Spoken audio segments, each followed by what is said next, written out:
Okay. It actually doesn't. Oh yeah. I'm gonna take it off. Okay. I love this.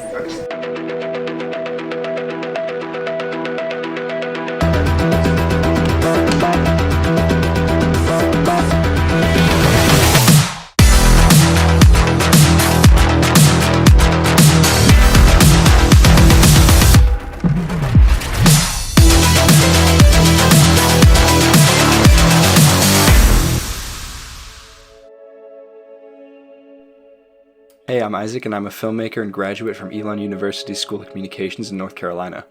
What you just saw was a snippet from my thesis project, Extended Realities, which makes use of the same in-camera VFX technology as The Mandalorian, but on a budget under $5,000. I'm going to show you how I did it. Before we jump into it, let's give some background on in-camera VFX and why it's taking over the film and TV industries recently. In-camera VFX is essentially a replacement for green screen, where actors are filmed on a green studio stage, cut out of their environment, and then dropped into a virtual environment later in post-production. In-camera VFX replaces the green walls of a studio with large LED displays, which show computer-generated environments in real time. It offers the possibility to capture actors and their virtual environment seamlessly in-camera without the need for any additional post-production compositing. Seems pretty cool, right? The problem is this technology is extremely expensive to get up and running. Apart from huge LED displays, you need a fast and accurate 3D camera tracking system so the perspective of the background is correct, as well as the computer rendering hardware to generate the computer images in real time. We're talking hundreds of thousands of dollars on the budget end to tens of millions for a full-scale LED volume. And while there's some information online about working with these systems, getting hands-on experience with them is tough. Only a couple of universities in the US offer programs for them, studio time is expensive, and what if you don't live anywhere near an LED stage?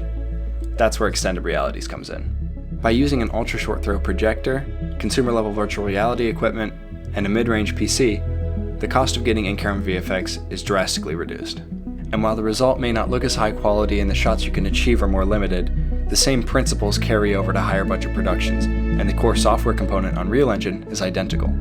This method presents a unique solution for students and indie filmmakers to get hands-on experience with in-camera VFX without the massive price tag. Let's get into how I set it up. First, we selected our projector, the LG Cinebeam HU715QW. This 4K HDR ultra-short throw projector gave us the visual quality and brightness we needed, while having a throw ratio short enough that it could be positioned just a couple inches from the screen, eliminating light spill onto our actors. Then, we built a projector screen large enough to cover our image, so 120-inch diagonal.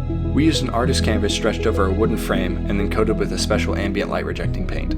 The paint allows for deeper shadows and higher contrast in our image, while eliminating spillover from additional lighting used on set. For camera tracking, we used an Oculus Rift hand unit mounted to the camera with a 3D printed bracket available on the Oculus website. For getting a VR tracker set up in Unreal Engine, I recommend checking out Aiden Wilson's YouTube channel. He has some fantastic videos about getting a camera tracker set up for virtual production, as well as getting end display set up so that Unreal Engine can smoothly display the environment on your projector.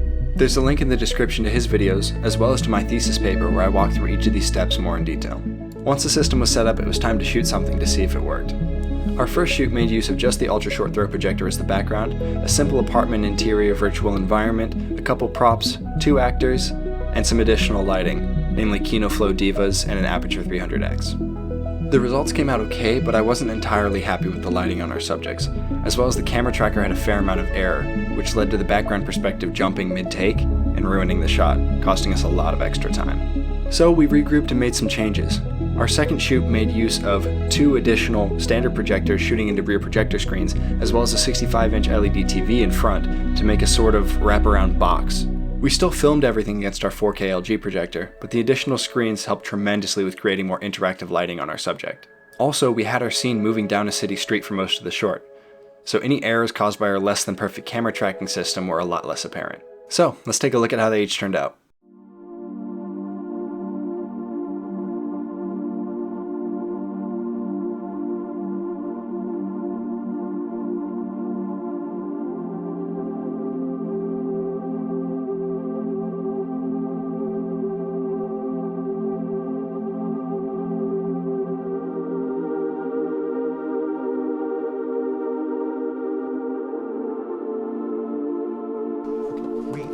You need to lift your end a little bit. Let's take a break for a sec. Yeah.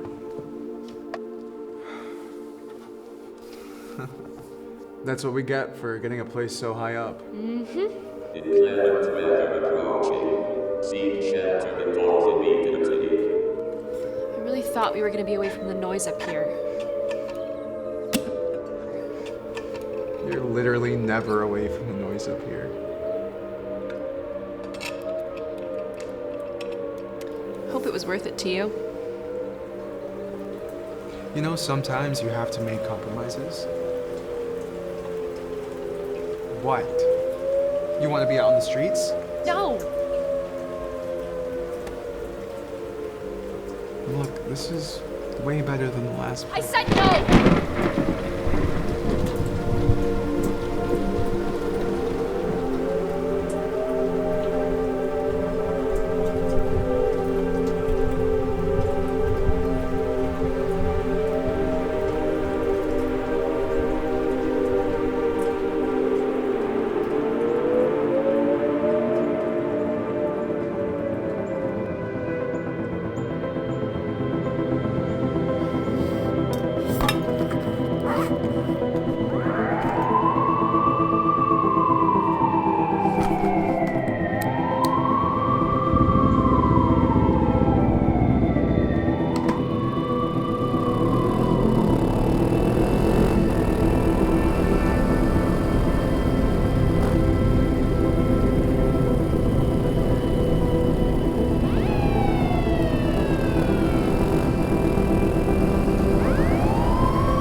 I think it's safe to say that our second attempt came out a lot better, and that's indicative of how crucial it is to get hands-on experience with in-camera VFX.